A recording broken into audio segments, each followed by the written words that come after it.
श्री गणेशाय नमः।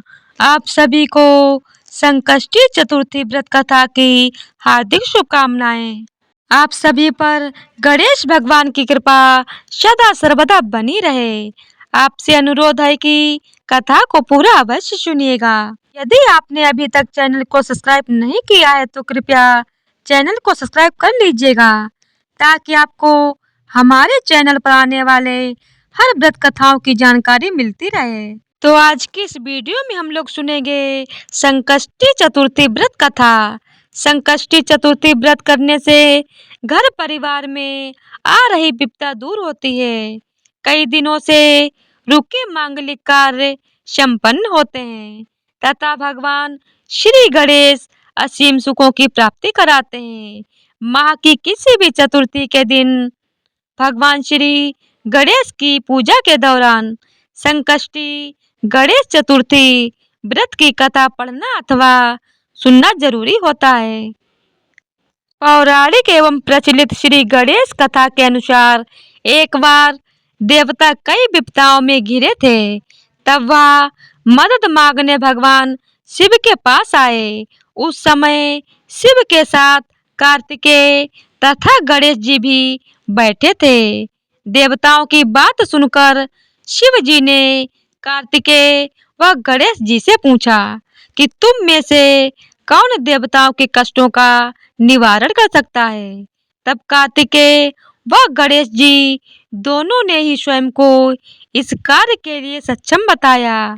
इस पर भगवान शिव ने दोनों की परीक्षा लेते हुए कहा कि तुम दोनों में से जो सबसे पहले पृथ्वी की परिक्रमा करके आएगा वही देवताओं की मदद करने जाएगा। भगवान शिव के मुख से यह वचन सुनते ही कार्तिकेय अपने वाहन मोर पर बैठकर पृथ्वी की परिक्रमा के लिए निकल पड़े। परंतु गणेश जी सोच में पड़ गए कि वह चूहे के ऊपर चढ़कर सारी पृथ्वी की परिक्रमा कैसे करेंगे, तो इस कार्य में उन्हें बहुत समय लग जाएगा। तभी उन्हें एक उपाय सूझा। गणेश अपने स्थान से उठे और अपने माता पिता की 7 बार परिक्रमा करके वापस बैठ गए। परिक्रमा करके लौटने पर कार्तिकेय स्वयं को विजेता बताने लगे। तब शिव जी ने गणेश जी से पृथ्वी की परिक्रमा न करने का कारण पूछा। तब गणेश ने कहा, माता पिता के चरणों में ही समस्त लोक है। यह सुनकर भगवान शिव ने गणेश जी को देवताओं के संकट दूर करने की आज्ञा दी। इस प्रकार भगवान शिव ने गणेश जी को आशीर्वाद दिया कि चतुर्थी के दिन जो तुम्हारा पूजन करेगा और रात्रि में चंद्रमा को अर्घ देगा, उसके तीनों ताप यानी दैहिक ताप, दैविक ताप तथा भौतिक ताप दूर होंगे। इस व्रत को करने से व्रतधारी के सभी तरह के दुख दूर होंगे और उसके जीवन के भौतिक सुखों की प्राप्ति होगी। चारों तरफ से मनुष्य की सुख समृद्धि बढ़ेगी। पुत्र पौत्रादि धन ऐश्वर्य की कमी नहीं रहेगी। संकष्टी चतुर्थी की दूसरी कथा। एक समय की बात है, राजा हरिश्चंद्र के राज्य में एक कुम्हार था। वह मिट्टी के बर्तन बनाता, लेकिन वह कच्चे रह जाते थे। एक पुजारी की सलाह पर उसने इस समस्या को दूर करने के लिए एक छोटे बालक को मिट्टी के बर्तनों के साथ आवा में डाल दिया। उस दिन संकष्टी चतुर्थी का दिन था। उस बच्चे की माँ अपने बच्चे के लिए परेशान थी। उसने गणेश जी से बेटे की कुशलता की प्रार्थना की। दूसरे दिन जब कुम्हार ने सुबह उठकर देखा तो आवा में उसके बर्तन तो पक गए थे, लेकिन बच्चे का बाल बांका भी नहीं हुआ। वह डर गया और राजा के दरबार में जाकर सारी घटना बताई। इसके बाद राजा ने उस बच्चे और उसकी माँ को बुलवाया तो माँ ने सभी तरह के विघ्न को दूर करने वाली संकष्टी चतुर्थी का वर्णन किया।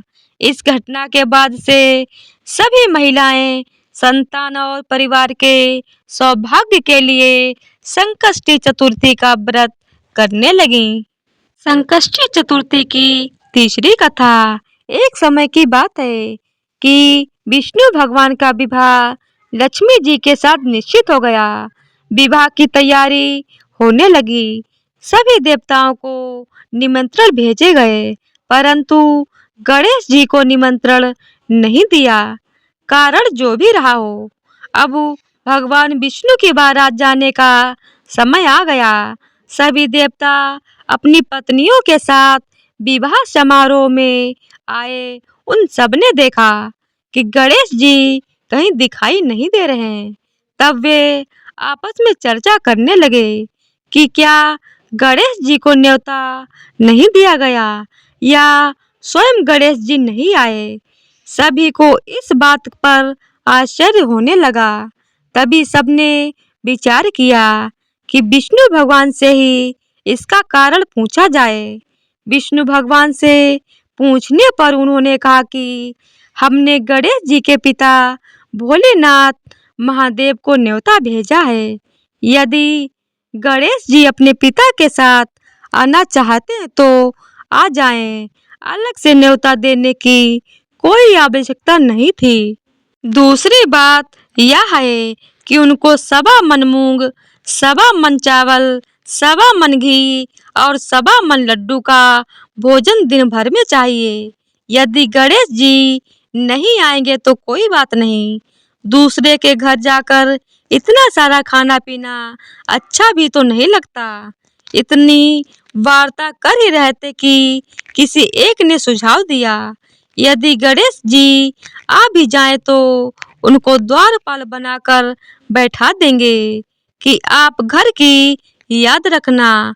आप तो चूहे पर बैठकर धीरे धीरे चलोगे तो बारात से बहुत पीछे रह जाओगे। यह सुझाव भी सबको पसंद आ गया, तो विष्णु भगवान ने भी अपनी सहमति दे दी। होना क्या था कि इतने में गणेश जी वहां आ पहुंचे और उन्हें समझा बुझाकर घर की रखवाली करने बैठा दिया गया। बारात चल दी। तब नारद जी ने देखा कि गणेश जी तो दरवाजे पर बैठे हुए हैं, तो वो गणेश जी के पास गए और रुकने का कारण पूछा। गणेश जी कहने लगे कि विष्णु भगवान ने मेरा बहुत अपमान किया है। नारद जी ने कहा कि आप अपनी मूषक सेना को आगे भेज दें, तो वह सारा रास्ता खोद देगी, जिससे उनके वाहन धरती में धंस जाएंगे। तब आपको सम्मान पूर्वक बुलाना पड़ेगा। अब तो गणेश जी ने अपनी मूषक सेना जल्दी से आगे भेज दी और सेना ने जमीन पोली कर दी। जब बारात वहां से जाने लगी तो रथों के पहिए धरती में धंस गए। लाख कोशिश करे परंतु पहिए नहीं निकले। सभी ने अपने अपने उपाय किए, परंतु पहिए तो नहीं निकले, बल्कि जगह जगह से टूट गए। किसी के समझ में नहीं आ रहा था कि क्या किया जाए। तब तो नारद जी ने कहा, आप लोगों ने गणेश जी का अपमान करके अच्छा नहीं किया। यदि उन्हें मनाकर लाया जाए तो आपका कार्य सिद्ध हो सकता है और यह संकट टल सकता है। शंकर भगवान ने अपने दूत नंदी को भेजा और वे गणेश जी को लेकर आए। गणेश जी का आदर सम्मान के साथ पूजन किया। तब कहीं रथ के पहिए निकले। अब रथ के पहिए निकल तो गए, परंतु वे टूट फूट गए, तो उन्हें सुधारे कौन। पास के खेत में खाती काम कर रहा था, उसे बुलाया गया। खाती अपना कार्य करने के पहले श्री गणेशाय नमः कहकर गणेश जी की वंदना मन ही मन करने लगा। देखते ही देखते खाती ने सभी पहियों को ठीक कर दिया। तब खाती कहने लगा कि हे देवताओं, आपने सर्वप्रथम गणेश जी को नहीं मनाया होगा और ना ही उनकी पूजा किया होगा, इसीलिए तो आपके साथ यह संकट आया है। हम तो मूर्ख अज्ञानी हैं, फिर भी पहले गणेश जी को पूजते हैं उनका ध्यान करते हैं। आप लोग तो देवता गण हैं, फिर भी आप गणेश जी को कैसे भूल गए?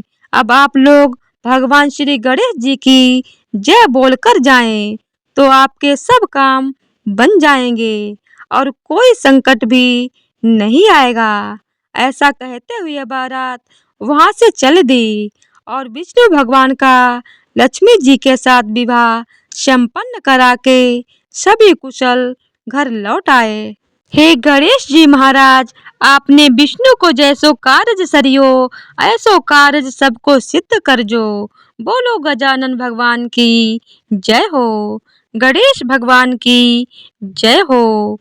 तो इसी तरह से संकष्टी चतुर्थी व्रत कथा संपूर्ण होती है। बोलिए ओम श्री गणेशाय नमः, गणेश भगवान की जय हो। तो आज की वीडियो अगर आप लोगों को पसंद आई हो तो वीडियो को लाइक शेयर और चैनल को सब्सक्राइब कर दीजिएगा। धन्यवाद।